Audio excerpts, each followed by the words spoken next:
Welcome to our podcast called VERSED with Scott Tittle, a Viam Capital podcast, where we will be interviewing leaders in the long-term care sector who are shaping the future of the profession. We will be discussing issues top of mind to them so our listeners can be even more well-versed as they tackle their day. This podcast is powered by Viam Capital, a new national financial services firm focused exclusively on providing capital solutions to the seniors, housing, and healthcare sectors. For more information, you can find us at viamcapital.com. I'm your host, Scott Tittle. This is VERSED.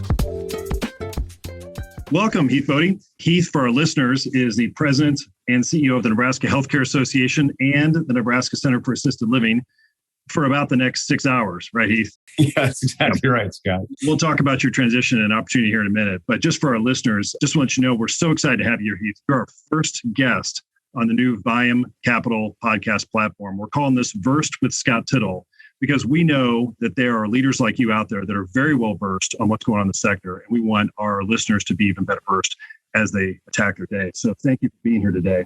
We'll get to your current job and your transition in a minute, but I just want to give our listeners a little bit of your background because I want them to know just how awesome it is you're here today and how special this opportunity is. For the last 11 years or so, you've been the head of the Nebraska Health Care Association, Nebraska Center for Assisted Living, which is the state's largest trade association, representing the sector, which includes skilled nursing facilities, assisted living operators, hospice, home health, and LPNs. You also run the Nebraska Health Care Foundation and an accredited post-secondary college dedicated to long-term care. Prior to this role, you had many roles in the sector, executive director, administrator with several different Nebraska long-term care facilities. And you also serve on a number of industry boards, including you were on the board of the National Center for Assisted Living, ASHKE, which is the affiliated State Healthcare Association executives, the board of directors, and current president for the next couple hours. The Nebraska Department of Gerontology Advisory Board, Great Plains Quality Innovation Network Board of Directors, and you are also on the AHCA, American Healthcare Association Board of Governors, and again, the past president of ASHKE. Very active in the space, played a lot of different roles, both the operator side, the associate side, at the highest levels of leadership in all areas. We're really honored to have you today. You also got your Associate of Applied Science degree in Nursing Home Administration from the Southeast Community College and a Bachelor of Science in Healthcare Management degree from Bellevue University. Now, we've known each other for 11 or so years because we came into the association world at the same time. When you became the president of the Nebraska Health Care Association, I came in as the president of the Indiana Health Care Association with the same pledge class, right, with Emmett from Florida. And then we've had the opportunity to work in many different roles as I've transitioned and you've accelerated your leadership opportunities. You were on the board of the National Center for Assisted Living and then also the AHCA Board of Governors and at ASHKE. So I feel very blessed not only to have you as a friend, Heath, but also the chance that in all of my movements over the last maybe 11 years, we've always had a chance to work together. So that's been really fun for me. So I just can't thank you enough for your friendship and your counsel as always. And thanks for joining me. Well, it's great to be here.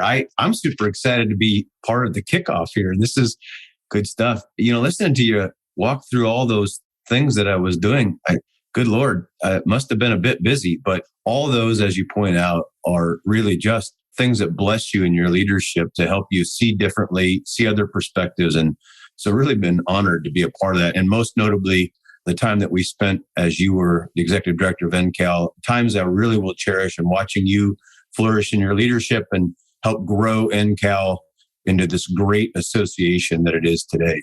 Well, thanks, Heath. And again, we're honored. And I think what you and I both have always appreciated about AHCA NCAL, the family, as a Federation Trade Association model, it's all boats rise, right? And absolutely, no matter what role you're playing. And so can't thank you enough for being here. Hey, let's start off on one of the most important topics, your family. I know you are a very proud husband, an awesome dad, and I would say a very young grandfather. So why don't you start off and tell us a little about your family, where you're from, and how you got started in long-term care industry? Yeah, sure. Well, that's the fun stuff to talk about. You're right. I am blessed with an amazing spouse. Maybe I'm a little biased, but probably the most supportive spouse out there because I think I'm probably a lot and she is just fantastic and sticks by me no matter what. We've come a long way, a lot of years. We have 3 wonderful children. Our daughter lives just about 30 miles from us and got married and has 2 just amazing grandchildren, Agnes and Whitaker. I can tell you that had God made me a father after he made me a grandfather, I'd probably done a better job. It's just the best gig in the entire world. And our oldest son lives here in the city of Lincoln and is just doing awesome. And then we still have a young person at home, Grayson. And so, we're super blessed. And so this for me is kind of family hardware store stuff. My mom was an administrator my entire life. And so I spent more time in the facility as a kid than the paid staff did. And So much like it might be if I was helping my family with paint and bolts and nails at the hardware store, it feels like that's kind of how this has worked. I've never been away from post-acute care, from long-term care, and really don't ever intend to be. It's just in my blood. Well, that's awesome, Ethan. I think you're confirming what I think a lot of us know about the industry is it's mission driven, right? And when you talk to people who are in positions of leadership, more likely than not, they came up through the business in some form or fashion because they caught the bug early, saw the example their parents, even their grandparents set, or a mentor, and want to be part of really helping others. And so I think that's really awesome that you've continued along that path. And just think about the example you're setting for your children and your grandchildren. Tell us about the names of your grandchildren, by the way. Those are very unique, interesting names. Are there some family connections there? Yeah. So the family connections would be in the middle names. The first names, I think, were just names that caught my daughter and son-in-law's attention. And so, of course, we latched onto them really quick. And the good thing is there's some good, clean, fun nicknames associated with those, as opposed to sometimes that gets to be a problem. But yeah. The middle names are the family connections. Well, it's got to be really fun for you and Karma to be so close to your grandkids. So, yeah. Before you entered into the association world, you had several roles in the business itself on the operations side. Tell us a little about those experiences and then maybe how you think those informed you or best formed you to become an advocate for the profession in Nebraska and in Washington, D.C. The listeners don't get to see in a podcast, but there was a point in my life when I had hair, and clearly that's not now. So I've been around a while. I've been doing this a while, and about 30 years, really. And so I started in rural Nebraska, clear out by the Colorado-Kansas border in a small community, which was so wonderful. And back in those days, allowed my leadership to grow. I could make some mistakes, and it wasn't, as I would say, life-threatening, and had the opportunity to work with some incredible teammates over the years. Went to a little bigger facility in the middle of Nebraska and then more on the eastern end of the state. And each of those had their own interesting things from just dynamics and culture. Got to work for a company that we'll talk about here in just a little while. Early in my career, that's very mission driven and really helped solidify for me how much mission, vision, and core values for a company really matter. They matter, in my opinion, generally, but certainly matter to me. And so from my leadership growth, honestly, I can think of so many examples of people that cared enough about me to have conversations that might have been hard as I was growing into leadership. I'm a veteran, so I had some military days, and I would tell you I graduated from high school early to go in the military, probably not knowing it then, the best thing I could have ever done, because I don't think I was as mature as I needed to be. And that, boy, you grow up in a hurry when you get in a military environment. So those have really been situations that have helped really solidify growth for me. And I'd like to think if anybody would ever say that we've done a few things or have done a few things well, it really helped that situation. What an interesting background. And then bringing that to the advocacy world, both in Nebraska and in Washington. And for our listeners, some may not know about ASHKE. ASHKE, again, is sort of a trade association of all of your counterparts across the country, the other 49 or so. You have more recently rolled off as president of ASHKE, which is that, again, the association of those state leaders. So say a little bit about your experience as a state trade association exec, and then also really leading the sector at the national level in Washington, D.C., working with AHCA and Cal staff, and also working with your counterparts across the country. Great descriptions. The state association exec, and as you well know, Scott, is such a privilege to have the confidence of providers who work their tails off every day, providing care, in our case, to Nebraskans, and to get the opportunity to lead them and to try to represent them. You're often the face and the mouthpiece for a lot of really great work. In our case, 29,000 people's worth of work in our state. And I can't even tell you, as I wrap up my last day of that here today, I can't even tell you the level of privilege that feels like for me. And then when I think about getting the opportunity to represent the 50 state execs, Jish, what a privilege. Goodness. I mean, the level of talent and the level of tenacity and servant leadership that happens across those 50 people is just incredible. And what a neat thing to get to represent them and to learn from them, and maybe to take their voice as it is to the Federation, as you pointed out, to the American Health Care Association and the National Center for Assisted Living. They're the coolest people in the world. And, we have a friend, Scott, and Mark Parkinson, who refers to that as what it must feel like in a fraternity. And I wasn't part of that, but good gracious, they've just been the most supportive, wonderful people as I've progressed in the last 11, 12 years. It's been great. Yeah, it's a special working relationship for sure. And I remember when I started to stay exec, I remember then my board chair saying, hey, you have to remember what's great about ASCII is you've got 49 other people out there that are rooting for you and want you to be successful. And they will drop everything to hand you whatever they want, blueprints, resources, contacts. And boy, I found that true and true. So agreed. Yeah, what a great experience. Well, you just came off of jumbo series of meetings in Washington, D.C., Population Health Management Summit, which we'll talk about in a second, but also an ASCII meeting, which was your last ASCII meeting. We've teased this a few times already, Heath, in our conversations. You are transitioning into a new role on Monday, which we'll talk about in a minute, back on the operator side. So again, our listeners are probably wondering what we're talking about. Well, that's you are now moving on from your opportunity there, then to go back on the operator side. But tell us a little bit about what's going on in D.C., since you're just fresh off the trip, fresh off the plane from D.C. What are some of the hot topics that you all were identifying for the sector? Maybe say a little bit about how phase 4 is going on provider relief funds and any opportunity for some infrastructure deals and anything else maybe you think would be really important for our listeners to know about today. And again, as of today, it's middle of December 2021. So we're kind of getting year end here, but anything you think that might be really important for the listeners to understand in here. It was a great week. And not only does the American Healthcare National Center for Assisted Living always put on a great event, it was really informational. The event is around, in my mind, population health management is around encouraging providers to, one, think differently. But in Nebraska, we have a vision statement that says, inspire people to shape their world. And I think a lot about population health management and saying, this is us in this sector saying, let's control or shape whatever we can, because some of it you just can't shape it. And so it has been a great couple of weeks. And there's a lot going on in DC. Maybe that's always said, you live that life a lot, but there's a lot going on. And I think I would put them in basically 3 buckets. It'd be workforce, it'd be funding, and it'd be this whole intersection of vaccination and COVID. And there continues to be, Scott, a really tough time for providers as we've migrated our way through the variants of COVID and navigated the issue of vaccinations and required vaccinations and do we, don't we? And so those continue to be top issues in DC. Let's talk about vaccinations real quick, because I think that's probably really top mind for everybody. Sure. Again, there was a deadline as of this last Monday, originally by the CMS reg, that SNF providers in particular had to have all their staff. That obviously pushed a little bit based on the pending legislation.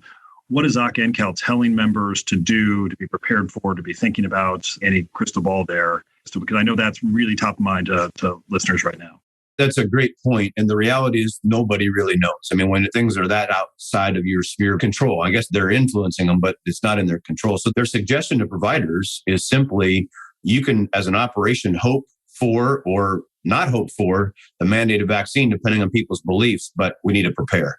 And we need to be able to be ready within, maybe even as short as 72 hours to turn and comply should the efforts that are happening right now not prevail. So specifically, there's some lawsuits in certain states that have put in a stay of execution, if you will, on the vax mandates. So their advice is get prepared. Don't get caught not being prepared should this thing turn around quickly. And it's probably a 50-50 thing, whether it stays or whether it goes. And I think it just depends on your perspective on how you see it.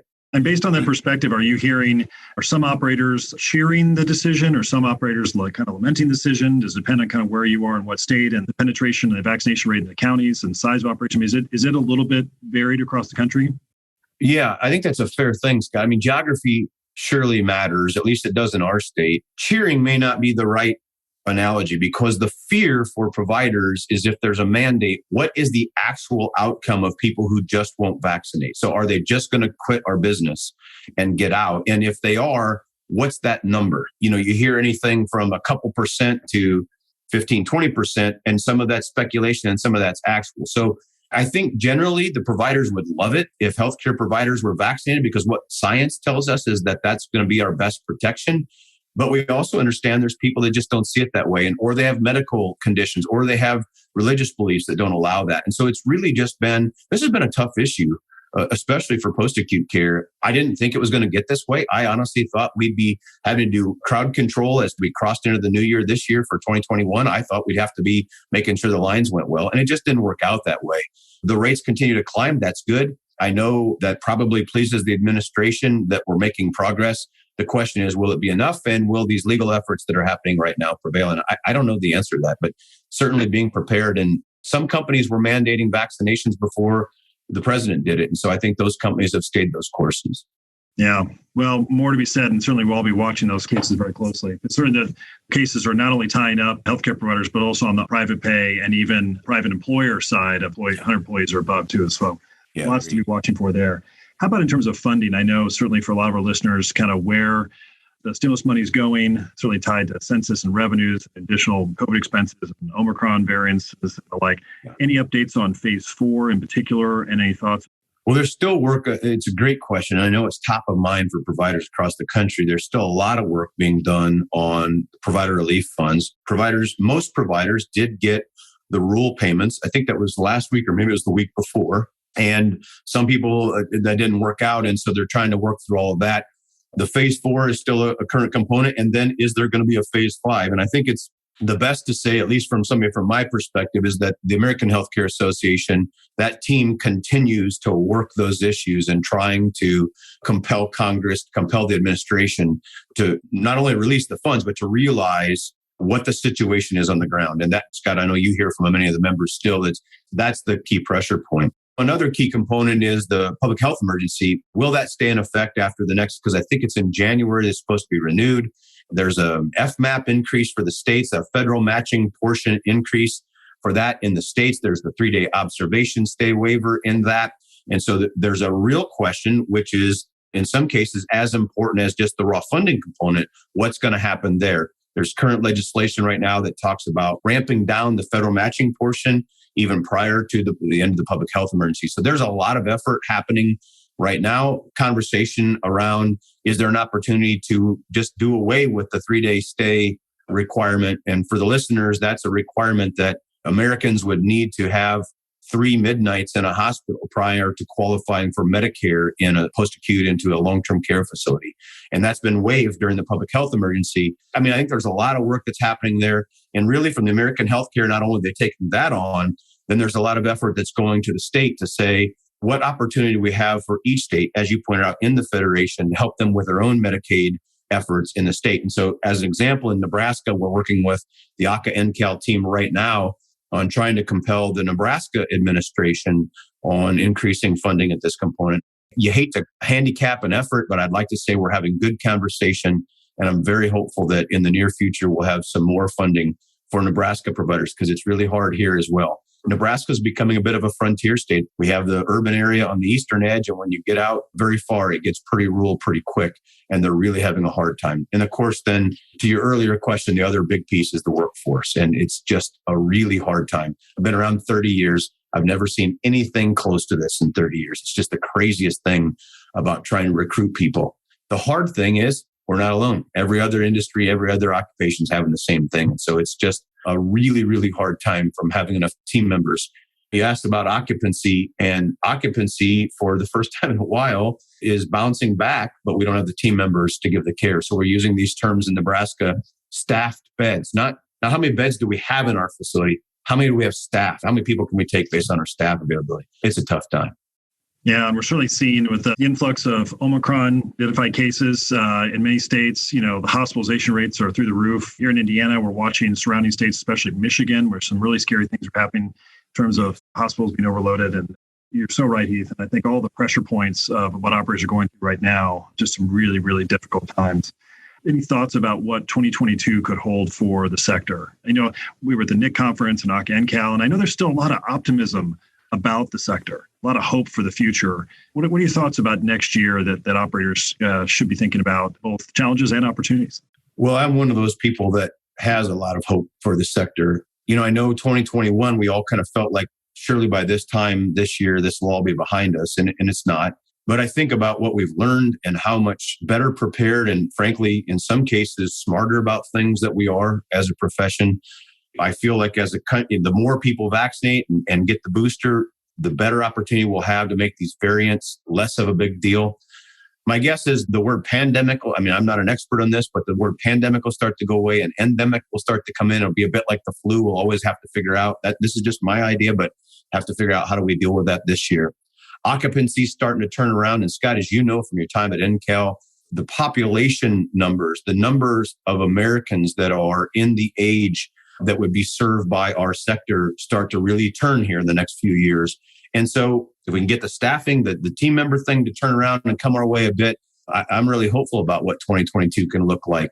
In Nebraska, we've made really good inroads with relationships with our survey teams. And again, we don't always agree, but really have come a long way. And I think that creates a lot of hope for me. And frankly, I've learned again how tenacious, how filled with grit healthcare providers are, how they're willing to stand in no matter what's going on. And they've showed that again and again. I feel like things are going to start to relax just slightly in early 2022. I sure hope I'm right. I hope if we can connect again at the end of the year, maybe some of this comes to fruition, but we sure need it. Team members are tired. It's been a hard couple of years. I hope that will come that way for them. Yeah, and it dawned on me too, one sort of additional contextual point for something you mentioned before for listeners, the stuff you're working on in Nebraska, we've seen some success in other states pulling down some stimulus money and for workforce needs, stabilizing workforce, for enhancing some rates, either on a short-term basis or even built into the rates themselves. Pennsylvania, Texas, those are good examples. So Heath, you and your counterparts are working night and day, I know, to try and pull down some of that $200 to $300 billion that went to state and local governments to try and benefit the sector. And so I know for our listeners, advocates in every state that are trying to find opportunities similar. So hopefully that's some good news. Let's talk about 2022 and let's talk about you. Again, we've teased it quite a bit, but you're off to a great opportunity starting Monday, returning back to the operator side. So I think what's awesome for our listeners is we have someone here who's started the operator side, gone on the advocacy side, both state and national, and now gone back to the operator side. Tell us what you're doing next. Yeah, well, maybe, Scott, the way to start that is you never get the provider out of somebody's blood. And I've been just given an incredible opportunity to join the team at Better Senior Living in Omaha, Nebraska. And if listeners aren't familiar with Better, I'd encourage them to look them up. They're this incredible company that is completely and utterly mission-driven and very focused on who they are and who they serve and how they do it. They're recipients of Great Place to Work in America. I mean, they've really got a lot of great things. And if you're a data person, you look them up. They're very highly ranked from the quality metrics across the country. And they've asked me to come work with them and look at things that are really not focused just solely on skilled nursing. So I'll look at things like more in the IL, home care, pharmacy, those kind of things. And so I am super excited to join that team. And yeah, as you said, that's Monday. And so it's going to be a pretty impactful week next week. But I couldn't be more excited to go join that team. And again, I think I said early, I'm a guy that it matters to me that a company really is mission driven. Not just that it's the poster out front on the building, that it is who they are, it is how they act, and they know who they serve. And that clearly fits Better Senior Living. I'm just excited to go there and be a part of it. So 2022's got a lot of new for me. We just moved my family to Omaha over Thanksgiving. We're still trying to figure out, where the socks are, which box that's in. And so it's all going to be really good. Well, we're really excited for you, Heath, and really excited to continue to work with you in a new capacity. Again, as I mentioned before, we've had a chance to be friends and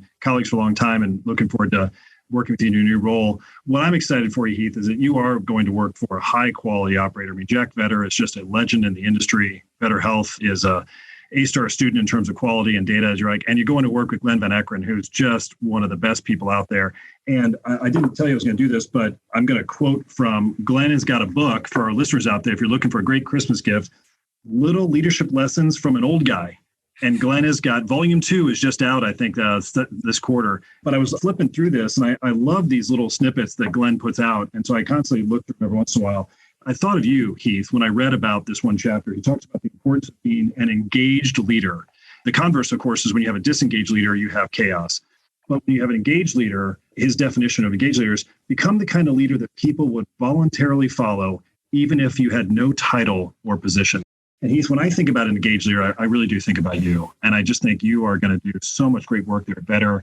I'm excited for your new colleagues, the teams, the folks that you're going to be working with, residents and the families. I'm excited for your next steps and for Better also, for Jack and Glenn and the whole team there. So really excited. Hey, we're getting a little close on time, but tell us about your successor, Jaylene, who I've known for a long time. Tell us about her and her background and her work going forward. Yeah, so we're really blessed. The board here at the Nebraska Health Care Association hired Jaylene Carpenter to be the next CEO. I couldn't be more excited for her. I couldn't be more excited for the association. High energy, passionate, long-term care provider, advocate. She's worked on the business side of it with a company that does satisfaction surveys. She's worked with a pharmacy company that's tied and now coming back to lead this team and to serve members. And she's going to be fantastic. I've had the opportunity to be around her for about 4 weeks now, just trying to help her integration. And Scott, I mean, you know who she is. She's just going to do a great job. She's been a future leader in American healthcare. It's going to be good. And I'm really excited for what's in front of Nebraska providers, and specifically for the association. Well, that's great, Heath. Well, thanks for the opportunity to talk a little about her as well. Maybe she'll be a future guest on our podcast. I know she's got a very interesting background in her own right, too. Final question. I'm just trying to think about a consistent question for all of our listeners. I'm a big reader. I love asking people what they're reading and maybe what they recommend. What's on your nightstand? Something you'd like to recommend to our listeners? Well, I can't recommend it yet because I just dug it back out. I told you, going through boxes, and I stumbled across a book that I received when I was on your board of directors from Doris Kearns Goodwin called Leadership in Turbulent Times. It sounds like when I read the cover I just unpacked it last week before I went to D.C. And it sounds like the whole concept here is that she uses the stories of past presidents to talk about how leadership has and can help navigate these really tough times. And certainly this would qualify as a turbulent or a tough time. So maybe in the future, I'll send you a note or let you know just what it was, but I haven't read it before. I'm super excited. So Leadership in Turbulent Times is the book that I'm going to go after. What a great recommendation for our listeners. I have that book, not read it, but I did have the opportunity to meet her at our ACA and Cali Annual Convention many years ago. She's obviously a great presidential historian, written the famous book, Team of Rivals, about Lincoln and his cabinets. I want to thank you for your time today. This has been really special for me and a great opportunity for our listeners to know you a little better and understand where you've been and what you're going to do next. We're very honored you were our first guest on this Viam Capital podcast. I think it'd be really fun to kind of connect maybe a year from now, right after the 2022 midterm elections. We'll have a lot to talk about, but also kind of check back in with you to see how things went on your first year at Better and get a sense of what you're thinking about for 2023. I want to thank our listeners for tuning in, especially for our very first Viam Capital podcast. Ask them to be sure to check in soon for future sessions, as we'll be interviewing key leaders in profession that will shape our sector and during these very, very interesting times. Heath, thanks again for your time. This is Versed.